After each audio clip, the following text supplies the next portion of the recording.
Ao falhado que paga o nosso futuro. O brinde dele ecoou pela sala na festa da empresa. O meu futuro. Com a minha mulher, Sofia. O silêncio foi quebrado por risos nervosos. Mas a Sofia não estava nervosa. Ela ria-se abertamente, tocando-lhe no peito como se ele fosse o dono da noite. Ele, o Diogo. O meu colega. O amante dela. E eu era o falhado. Mal sabiam eles quem realmente assinava os cheques. O brinde de Diogo não foi um erro de bêbado, foi uma declaração de posse. Ao falhado que paga o nosso futuro. O som dos copos parou. Vi a Sofia, a minha mulher, a rir-se de uma forma que eu não ouvia há meses. Não era o riso educado para um chefe, era pura diversão. Ela pousou a mão no peito dele, divertida. Depois, os olhos dela encontraram os meus através da sala, as sobrancelhas ligeiramente levantadas. Um desafio silencioso. Vais rir-te também, querido. Eu não me ri. Pousei o meu copo, devagar. Olhei para ele, depois para ela, e disse apenas uma palavra, elegante. Não houve gritos. Não houve uma cena. Simplesmente levantei-me e saí. Passei pelos grupos de colegas que de repente acharam os seus sapatos fascinantes, evitando o meu olhar. Não olhei para trás. Conduzi para casa em silêncio. Quando eles começaram a dançar embriagados, eu já estava na minha secretária, no escuro, com um único ficheiro aberto no computador. O nome do ficheiro era Aquisição Ironwood, Documentos Internos. Ela só chegou a casa muito mais tarde, com o cheiro a álcool e a fumo da fogueira do terraço. Fingi que estava a dormir. Ela deslizou para debaixo dos lençóis sem dizer nada. Mas eu ouvi o telemóvel dela vibrar 3 vezes na mesa de cabeceira. A mesma pessoa. Adivinhem quem? Ouvi-a suspirar, quase sonhadora. Acho que foi a melhor festa de Natal de sempre, sussurrou ela para o escuro, assumindo que eu dormia. Eu não estava a dormir. Eu estava a contar. Não ovelhas, mas assinaturas. A minha assinatura, para ser exato. Porque há algo que a Sofia nunca perguntou durante a sua paixão de 2 anos pelo Senhor Futuro. Ela nunca perguntou por que é que eu era convidado para as reuniões da fusão.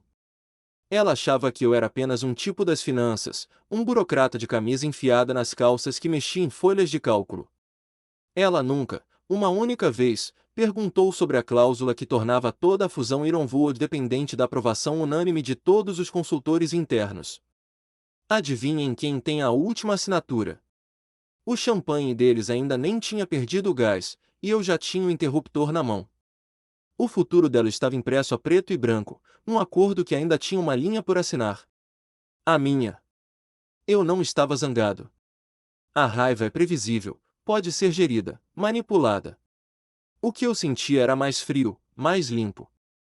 Era a clareza de quem percebe que já não há nada para salvar. A pior coisa que ela fez não foi deixar que ele me desrespeitasse em público. O pior erro dela foi confundir o meu silêncio com fraqueza. E essa confusão ia começar a custar-lhe tudo. Na manhã seguinte, o silêncio em casa era denso. Ela ainda dormia, a rainha da festa, provavelmente a sonhar com o seu futuro vice-presidente. Eu não precisei de café para acordar, a adrenalina da noite anterior ainda corria fria nas minhas veias. Sentei-me à secretária, não a que ela via, mas a minha estação de trabalho segura. O ficheiro Ironwood ainda estava aberto. Peguei no meu telemóvel encriptado. Um único contato. Arthur. Ele atendeu antes mesmo de o primeiro toque terminar. Diz-me, disse ele. A voz dele era gravilha. Sem bom dia, sem formalidades. Arthur não lida com conversa fiada, ele lida com impérios. Vou retirar a minha assinatura, disse eu, calmo. Houve uma pausa. Não de surpresa, mas de cálculo. Problema? Pessoal. Outra pausa, mais curta. Nomes. Dei-lhes. Primeiro o dele, Diogo. Depois o dela, Sofia. Ouvi-o soltar o ar. Inferno. Tens a certeza? Tive a certeza ontem à noite. Ele não pediu mais detalhes. É assim que pessoas como Arthur funcionam. Quando alguém como eu, o homem silencioso que ele colocou na empresa há anos para ser os seus olhos e ouvidos, diz pessoal, essa é a única explicação necessária. Ele sabia que eu não era impulsivo. Se eu estava a fazer esta jogada, significava que a estrutura estava irrevogavelmente comprometida. Considera feito, disse ele. Vou alertar a equipa legal. Receberás o documento atualizado até ao final do dia. Desligou. Sem drama, sem debate. Apenas execução silenciosa. É engraçado como as pessoas pensam que o poder é barulhento, feito de gritos e portas a bater. O verdadeiro dano, a verdadeira mudança, move-se em silêncio, no tempo que leva a beber um café. Ouvi-a a descer as escadas. Ela apareceu na cozinha, descalça, a espreguiçar-se, com o ar de quem acha que o mundo lhe pertence. Bom dia, disse ela, docemente. Estás bem? Perfeitamente. Ela deu-me um beijo rápido na bochecha, o tipo de beijo que ela dava quando se sentia um pouco culpada, mas não o suficiente para realmente se arrepender. A noite passada foi uma loucura, não foi? O Diogo é inacreditável. Ele leva sempre as piadas longe demais. Sim, concordei. Inacreditável. Ela preparou o seu café e abriu o portátil, como se fosse um dia normal. Respondeu a alguns e-mails, sorriu para algo no ecrã. Ela estava ocupada a construir o seu pequeno império, sem saber que eu estava, naquele preciso momento, a retirar os alicerces. Ela passou a manhã a falar sobre pontos de viagem e como talvez devesse pedir um escritório maior no próximo trimestre. Toda a sua atitude tinha a arrogância de quem pensava que tinha ganho, de quem confundia ser esperta com ser intocável. O seu amante, o grande finalizador, Diogo, não fazia ideia de que o seu nome estava agora numa lista de revisão de compliance. Não fazia ideia de que Arthur já tinha enviado um e-mail à equipa legal com o assunto: remover Diogo Martins e afiliados dos documentos Ironwood. Imediato. Ela sorriu para o ecrã e perguntou-me: queres ir de férias em fevereiro? Talvez as Maldivas. Precisas de uma pausa. Quase me ri. A mulher que falava de férias luxuosas não sabia que, em menos de 48 horas, o seu menino de ouro estaria bloqueado do seu e-mail, o seu cartão de acesso revogado, e a sua promoção esfregada dos registros internos como se nunca tivesse existido. Ela achava que estava casada com o falhado que pagava a festa. Ela nunca percebeu que estava casada com um homem que tinha o poder de a cancelar. O meu portátil apitou. O e-mail de Arthur. O acordo revisto. Cláusula 14, suspensa. Escrevi de volta duas palavras: prossiga. Ela ainda estava a falar de fevereiro. O regresso ao escritório, alguns dias depois da festa, foi surreal. O ar estava viciado, como se a humilhação pública ainda pairasse no sistema de ventilação. Ninguém sabia para onde olhar. O Diogo, claro, entrou tarde. Ele não caminhava, ele deslizava pela carpete, com aquele sorriso arrogante de quem tinha marcado o ponto da vitória. Ele ainda usava a energia daquela noite como uma armadura. Ele atirou uma piada à recepcionista, que mal levantou os olhos. Tentou um toque de punho com um colega do marketing, o colega respondeu com um sorriso fraco e voltou rapidamente ao seu ecrã. A temperatura social da sala baixava visivelmente à sua passagem. Ele ainda não percebia, mas o seu capital social estava a evaporar-se em tempo real. Ele era um fantasma que ainda não sabia que estava morto. O primeiro sinal de que o chão estava a desaparecer sob os seus pés surgiu como uma notificação de calendário. Reunião mandatória, conformidade e RH. Ele deve ter pensado que era sobre a fusão. Talvez um bônus antecipado, um parabéns formal pela sua contribuição vital.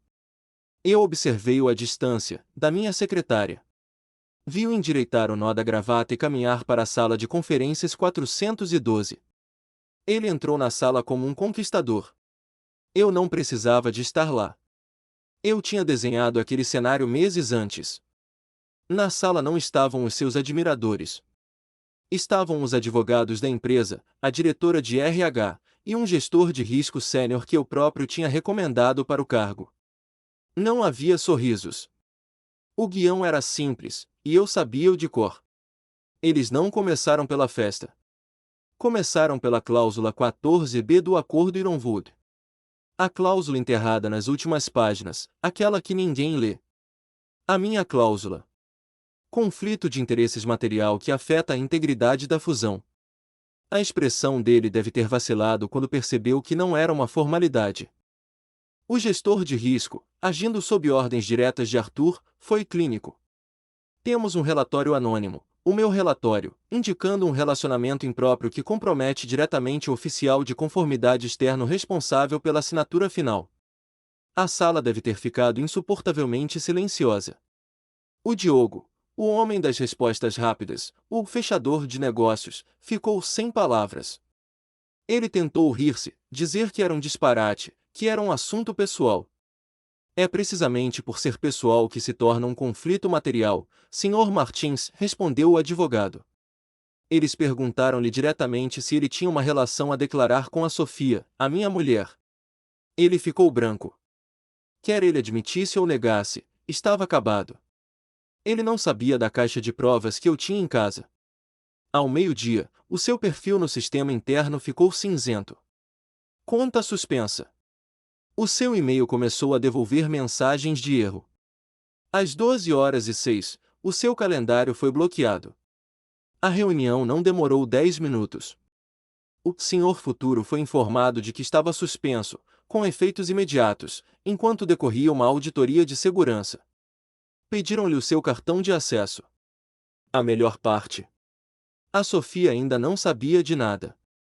Ela estava do outro lado da cidade, num almoço executivo, provavelmente a planear os seus objetivos para o primeiro trimestre, vangloriando-se da fusão que ela achava que ia ajudar a liderar. O telemóvel dela vibrou na mesa. Era ele. Ela revirou os olhos, irritada, e rejeitou a chamada. Ela achava que ele estava a ser carente. Ela não sabia que o príncipe dela tinha acabado de ser destronado e estava a ser escoltado para fora do edifício. O terremoto tinha começado, e a próxima onda de choque estava a dirigir-se diretamente a ela. A Sofia voltou do almoço com a energia de quem tinha acabado de conquistar o mundo. Ainda não sabia que o mundo dela estava prestes a implodir. Ela deve ter visto o e-mail primeiro. O assunto era vago, revisão da transação Ironwood. Ela provavelmente abriu-o com tédio. Depois, viu a atualização no calendário global da empresa, suspenso. Todas as atividades de integração suspensas indefinidamente. Ela deve ter franzido o sobrolho. Falha técnica, murmurou para si mesma, tentando tranquilizar-se. Mas o murmúrio no escritório era demasiado alto para ser uma falha técnica. As pessoas falavam em voz baixa. Os telemóveis vibravam. As portas dos gabinetes fechavam-se. Ela tentou ligar ao Diogo. A chamada foi direta para o voicemail. Estranho. Ela enviou-lhe uma mensagem. Nenhuma resposta. A irritação dela começou a transformar-se num frio subtil no estômago. Então, o telefone do escritório dela tocou. Não o assistente, não um colega. A linha direta do diretor executivo. Ela atendeu, ainda a tentar parecer alegre. Sim. A voz dele era como gelo. Não fales, disse ele. O teu namorado acabou aqui. Despedido. E tu? Ele fez uma pausa, e eu posso imaginar o terror dela crescer nesse segundo de silêncio. Liga ao teu marido. E começa a implorar.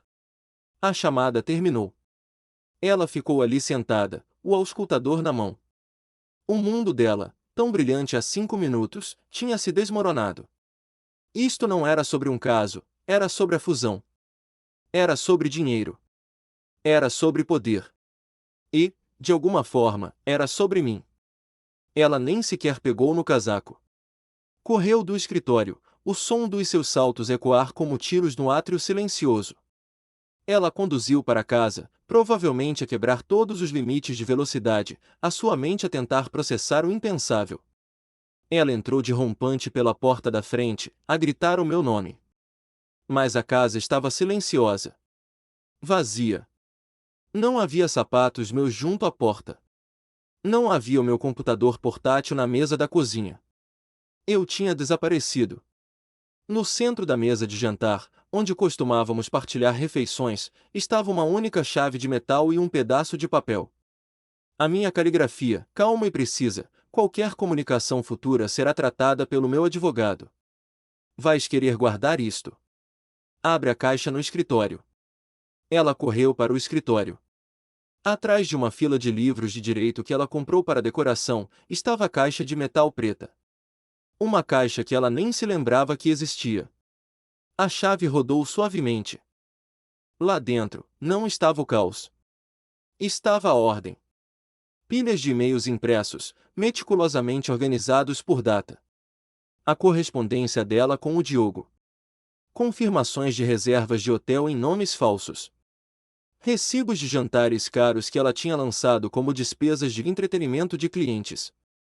Havia fotografias. Fotos de câmaras de vigilância de parques de estacionamento, mostrando-a a ela e ao Diogo a entrar em hotéis. Havia capturas de ecrã das mensagens privadas deles, incluindo aquela em que ela brincava sobre fugirem e deixarem o meu caixa multibanco ambulante para trás. Não era raiva. Era contabilidade. Um arquivo forense da traição dela. No fundo da caixa, um último envelope. Contingência legal. Lá dentro, um rascunho de um acordo de divórcio, já preenchido com a divisão de bens. Anexado à primeira página, um post-it amarelo. Sempre disseste que querias ser livre. Considera isto teu bônus de Natal. Foi aí que ela percebeu. Isto não tinha começado na festa de Natal. Aquilo foi apenas o fim. A guerra já tinha acabado, ela é que tinha sido a última a saber. Eu não fugi. Simplesmente mudei-me. Para um pequeno estúdio que tinha comprado há anos, em segredo, como um investimento, um refúgio. Lá, as paredes não respiravam as mentiras dela. Eu estava na minha própria ordem, no meu próprio silêncio, à espera. Sabia que ela ia tentar ligar, tentar negociar. O Diogo, o seu parceiro de crimes, já tinha tentado. Bloqueei os dois. A comunicação seria estritamente profissional e legal. O verdadeiro final não aconteceu num tribunal, nem num confronto dramático. Aconteceu na internet. A notícia da fusão suspensa tornou-se pública no dia seguinte. O artigo era vago, citando de diferenças irreconciliáveis de gestão e conflito de interesses interno não revelado. Sem nomes. Mas no nosso pequeno universo empresarial, a informação viaja mais depressa do que a luz. Todos sabiam que o Diogo e a Sofia tinham sido o catalisador. O Diogo, sem emprego e agora sob investigação interna que o impediria de conseguir um novo emprego no setor por um bom tempo, enviou-lhe uma mensagem desesperada. Eu não a li, o meu advogado informou-me do teor. Ele estava a culpar a Sofia por não ter mantido a boca calada sobre o caso.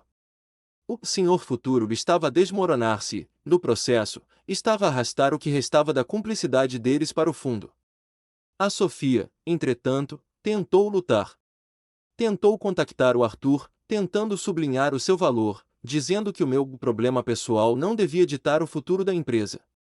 O Arthur, a minha velha raposa, foi conciso. Ele fez-lhe uma pergunta que a desarmou. O teu marido não te deu todos os avisos? Ele saiu daquela festa sem gritar. Ele regressou ao trabalho sem fazer uma cena. O silêncio dele não te disse nada? Ela não tinha resposta. O Arthur desligou. Ela percebeu-se de que o meu silêncio não tinha sido fraqueza, tinha sido a força da lei, a burocracia do desespero. A sua última tentativa foi comigo. Ela conseguiu enviar-me um e-mail através de um endereço antigo, implorando para que eu falasse. És o único que pode resolver isto, escreveu ela. O Diogo foi embora. Podemos recomeçar. Eu respondi, mas não diretamente. Deixei que o meu advogado enviasse uma carta de 3 linhas. O resumo era brutalmente simples: não há recomeço. O divórcio seria sem culpa, mas devido à traição e ao conflito de interesses, o acordo pré-nupcial, que ela também não tinha lido com atenção, garantia minha estabilidade financeira e a sua saída limpa. Ela recebia a casa, mas perdia a maior parte da liquidez. O futuro que ela tinha planeado com ele, viagens de luxo, promoções rápidas, desvaneceu-se. Ela não perdeu tudo. Mas perdeu a alavanca. Perdeu a ascensão social. Perdeu o poder. O tempo passou. Assinamos os papéis. Eu continuei o meu trabalho em silêncio, longe da ribalta. O meu nome voltou a aparecer nos documentos da Ironwood. A fusão foi retomada meses depois, sem o Diogo e sem a Sofia. Eu não queria humilhação pública. Queria justiça legal. Um dia, meses mais tarde, recebi um convite do Arthur. Ele tinha marcado um almoço. Quando me sentei à mesa, ele não falou de trabalho. Olhou-me diretamente. Podias ter rebentado com tudo. Feito um escândalo público, destruídos, disse ele. Por que é que escolheste a frieza? Por que é que os deixaste cair tão suavemente? Eu olhei para o meu café. Porque o ruído atrai a atenção errada, Arthur. A justiça, a verdadeira justiça, é silenciosa. E eu não queria que o meu futuro fosse construído sobre a vingança, mas sobre o regresso ao equilíbrio. Ele sorriu, um sorriso raro. Muito bem. Eu obtive a minha liberdade e o meu silêncio. Eles pagaram o preço. O Diogo ainda procura emprego. A Sofia trabalha noutra empresa, num cargo de nível inferior, a aprender a humildade, a perceber que o seu antigo marido era, afinal, o seu maior recurso. Pergunta aos espectadores, se estivessem na minha posição, e tivessem a opção de escolher entre a vingança barulhenta, humilhação pública, destruição total da carreira dela e dele, e a justiça silenciosa, o que fiz? Uma quebra limpa, legal e financeiramente devastadora, mas sem escândalo. Qual caminho teriam escolhido? Onde é que termina a justiça e começa a crueldade?